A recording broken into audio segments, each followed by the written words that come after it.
Après la découverte d'une cache de munitions et des armes, et cette fois-ci, nous venons de récupérer les armes. Plus de 145 armes de type AK-47, puis armes PKM, les armes collectives, les armes de mortier, les armes d'appui et 4 RPG-7. Au nom du commandant des opérations et gouvernant militaire d'Elituri, le lieutenant-général Luboyanka Chamadjoni, le lieutenant Jules Ngongo Chikoudi salue la collaboration de la communauté iturienne. Au nom du gouverneur militaire, lieutenant-général Luboya, nous félicitons la communauté EMA. Nous félicitons les jeunes EMA qui continuent à dénoncer leur bourreau qui est Thomas Lubanga et ses alliés. Toutes ces armes que nous venons de récupérer, c'est la communauté qui a dénoncé et qui nous a indiqué les lieux où se cachent ces armes. À la milice CRP, aujourd'hui en perte de vitesse, l'armée invite ses combattants à se rendre pour petitement sauver leur vie. L'air a sonné pour ces miliciens de comprendre une fois pour toutes qui déposent les armes et qui se rendent aux forces armées. Le contraire, nous allons continuer pas à pas, périmètre par périmètre, à neutraliser ces hommes. Au regard des découvertes en cascade, de caches d'armes, des blessés, des rendus et des neutralisés enregistrés, le mouvement CRP de Thomas Lubanga est en sa fin. Une nouvelle découverte effectuée après celle des munitions de guerre dans la même zone, le 6 mars dernier. Repérés par les forces loyalistes dans la région du Mabanga, à Djougou, ont été acheminés à Bunia pour exposer et présenter au gouverneur militaire par le général Boni Matiti. Mes respects, son excellence, monsieur le gouverneur et commandant des opérations, mon général. Aujourd'hui, nous sommes venus pour vous présenter les résultats de l'effort opérationnel que les hommes ont fait sur terrain. Cet arsenal militaire découvert dans un site minier est constitué de plusieurs cassettes de munitions de PKM et des AK-47, révèle le lieutenant-colonel Willy Tumba. Nous avons 15 caisses de munitions AK en raison de 1500 par caisse. Nous avons 4400 et des munitions pour les PKM et munitions AK. Nous avons 970 munitions AK en vrac. Profitant de l'occasion, le gouverneur militaire, le lieutenant-général Luboyaka Chamadjoni, a salué la collaboration croissante entre les forces de défense et les communautés. Je tiens vraiment à féliciter ces communautés parce qu'on sent, on voit qu'aujourd'hui, les communautés sont engagées. Elles ne veulent plus de la guerre. En son temps, j'avais dit, ces criminels qui ont toujours pensé qu'ils gèrent les communautés, j'ai toujours dit qu'ils se trompent gravement. La récupération de ces armes témoigne de l'engagement des communautés à soutenir les efforts de pacification déployés en Ituri par l'administration militaire. Ces personnes savent que ce sont leurs enfants, n'est-ce pas, qui sont allés cacher ces armes. Et ces communautés savent que où se trouvent ces armes et donc je les encourage encore de nous donner les informations et même de donner aussi des informations sur ces groupes armés pour ceux qui se cacheraient, pour qu'ils soient traqués jusqu'à leur dernier retranchement. Il convient de rappeler que cette découverte s'ajoute à un bilan déjà significatif. Plus de 500 armes et munitions récupérées récemment par les forces loyalistes au cours des différentes opérations militaires menées contre les groupes armés en Ituri, où de nombreuses zones sont à pleine stabilisation après la maîtrise des violences en désir. Tolobake ezali nini peuple congolais carnage parce que ko bomana bango ko changer maloba bango ko boko donc tu comprends tes comptes à rendre tonine yango ezali sujet mwana mboka trésor lumba linga partager na bino na pokwa lelo pour que na ebibe ke bandeko ba uti église bazela biso ba yeba butu ndenge nini eza koleka. Pourquoi tant de diversions? Pourquoi tant de comptes à rendre? Pourquoi tant de polémiques na kati ya bato wana nyonso? Nde ya mwana raison pour laquelle mwana mboka trésor lumbaye. Nazolo belabino ce qui est vrai, c'est officiel. La date na basoso diplomatique au babengi biso. Merci beaucoup mon frère Dieudonné Mukuna depuis Ipen, depuis Binza. Merci vraiment. Merci vraiment Bandekonanga. Merci Frank Tamboué. Merci Mami Bazakana. Merci vraiment na ba partage pe ba commentaire na bino. Qu'est-ce qui se passe? Tala, to yebisaki bino avec président Félix Antoine Tshisekedi Tshilombo. Makambo ekende autrement. Makambo ekokende autrement. Qu'est-ce qui se passe na kati ya AFC bar M23? Nini za koleka? Yango na bomoni na titre na lobito benga ngo diversion, to benga ngo contre à rendre, to benga pourquoi tant de polémiques, to benga ngo assassinat, o za koleka. Boko yeba nini za koleka kati na bango, nebo comprendre nini mona mboka Trésor Lumba za koloba. Alors yango to sengi bino bo partager émission, bo liker, bo commenter parce que nous sommes là pour nous passer bino information solo. Na ba source diplomatique bolanda malamu na boyi mutu aya ko tianga ba commentaire na simamo na mboka Trésor Lumbu pona biso toyoki boyi nga oyo na yoki na sali ba enquête na mwanda mo intelligence onzamba pesa biso na vérifier na monike oui eza passable eza solo na yebisi bino ce qui se passe. Merci beaucoup Emma. Merci na yo na Lyon na France nzamba batela yo. Merci beaucoup. C'est la source diplomatique. Nga on a zolo baza information vraie na source diplomatique. Diplomate mo ba pesibiso vrai.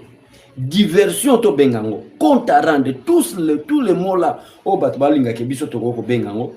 Ezeli kana kati ya M23 ezali par rapport ya date butoir.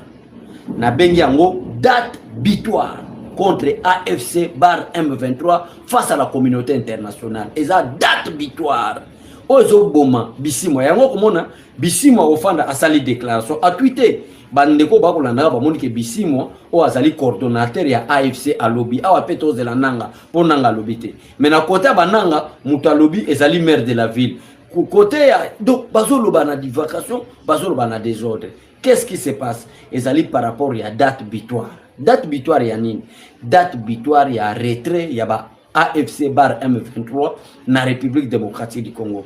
Selon des sources diplomatiques, bandeko nanga peuple congolais, bandeko ba pesa biso confiance Hollande, biso ko yeba nini ezoleka na mboka na biso. Selon ba sources diplomatiques, la date oyo États-Unis bomoni bino moke pendant que tofandi to sala be mission na bino tozo solola na bino tozo partager boye batala ba M23 ba bandi depuis ba bandi Lubero tala ba M23 ba bimina Lubero tala gouverneur ya Nord Kivu Lubero depuis tozo pesa bino ba information surtout sur les retraits ou sur la situation sécuritaire na est la République démocratique du Congo par rapport ya retrait à ba AFC bar M23 le sol congolais bomoni ba makamba boye to tiko lobela bino te ti tozo loba boye na ba source diplomatique ba confirmer que le 14 avril 2026 les loto a date nini les loto zali les 29 tozali les 29 presque fin du mois le 29 mars les loto zali le 29 mars. Alors qu'est-ce qui se passe dans la carte M23 na ba source diplomatique ya mwana mboka Trésor Lumba koloba ba yebisi biso ki c'est ba source diplomatique ba lobi biso que la date butoir aux États-Unis a bangisi Paul Kagame oyo Kagame na tour na ye a bengi Kabila a bengi Nanga a bengi Bisimo a bengi Sultani Makenga yebisi ba ngonga na zo se retirer. Date butoir ya Paul Kagame c'est le 14 avril 2026. Na 14 avril 2026 na ba source diplomatique ezali nini? Ezali date ya suka ya Kagame oyo bako yoka te ata militaire moko ya Rwanda azana Congo. Oyo bako yoka te ata militaire moko ya AFC azana Lubero, azali na Bunagana, azana Bukavu, aza place ta date butoir ezali le 14 avril selon un diplomate moko to moni lelo nga moko na lobi yango te bandeko to moni bango boyebi bango ce sont nos communicateurs bo landa bango pe boya yango bo moni courant zalité je crois bozo mona ndenge lumière exemple boye malgré to za molidi parce que na weleli na pesa information donc eza confirmé un diplomate par rapport à makabazo le Ghana Congo tozalaki biso nyonso tobimi pour que tokende tokutana na diplomate wana alobeli biso clair ti boko mona Fati azoloba te ti boko mona Fati azo bouger te afani ne calme agitation et ya Kabila et kei ezongi agitation et pas ya Nanga et kei ezongi agitation sabwe parce que Kagame tango ba bengi ti bazo sala ba retrait wana ata boyoki bango ba ko yebisa bino ke biso tozana ko retirer biso tozana ko bima na biso ata boyoki ba kosi bino ba lobiete bazo respecter ba engagement et sengeli ba se retirer 30 km fa DCP 30 km diplomate wana lobeza lokuta baza na kati ya diversion baza na kota na kati ya ba compte à rendre makambo basalaki bayokanaki bango na bango ndenge bakoya esimbi te diplomatie échanger et comme un avantage ya président Félix Tshisekedi alors bango na bango bakopotana ayebisi biso clair bandeko na biso boye date eza le 14 bobomba date bobomba émission yo biso tokokima te yoka base ezawa banda olobela bino kaka le 14 avril 2026 c'est-à-dire le mois prochain bakoki komona militaire moko ya AFC na République démocratique du Congo te bakoki komona militaire moko ya M23 na kati ya République démocratique du Congo te bakoki komona militaire moko rwandais na kati ya RDC te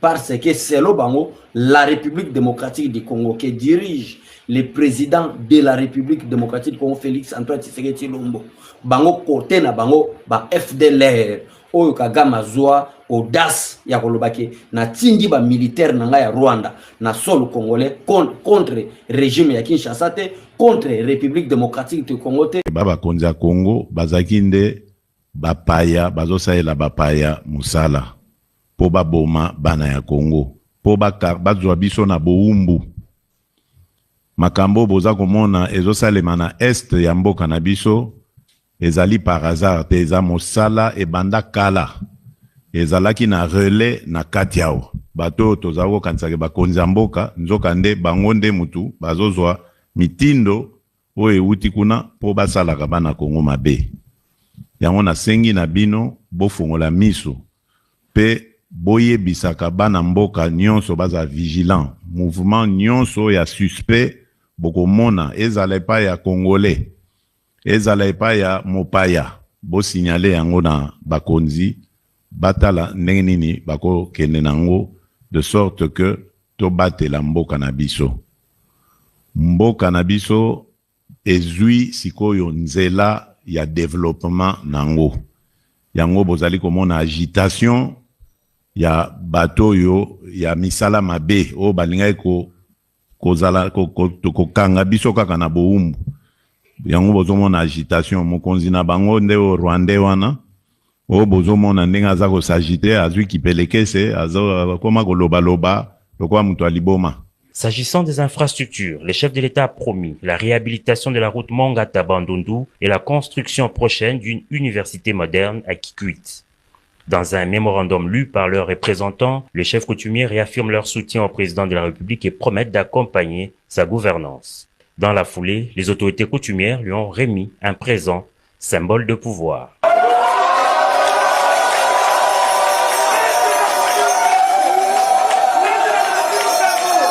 To présenter maenyon so ya sali epai na biso tomoni epeso esengo neti par exemple na ka ya ville ya Bandundu nzela basala yango ba réhabiliter yango ya sela 46 ans aza mutu liboso ya kozongisa yango lisusu et ba travaux oyo asali na Kikwit 10 km na niveau ya Gungu na niveau ya Bulungu na niveau ya Bakata et aussi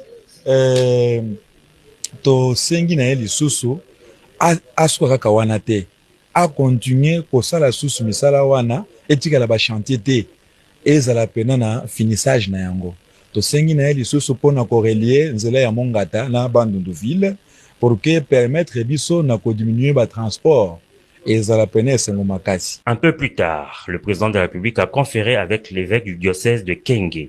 Monseigneur Jean-Pierre Kwambamba s'est félicité au sortir de l'audience des efforts entrepris par le gouvernement de la République pour mettre fin au phénomène Mobondo dans cette région et s'est dit reconnaissant de la réalisation de nombreux projets de développement. J'ai remercié le président pour tout ce qui se fait et son effort pour la paix, la pacification et la réconciliation.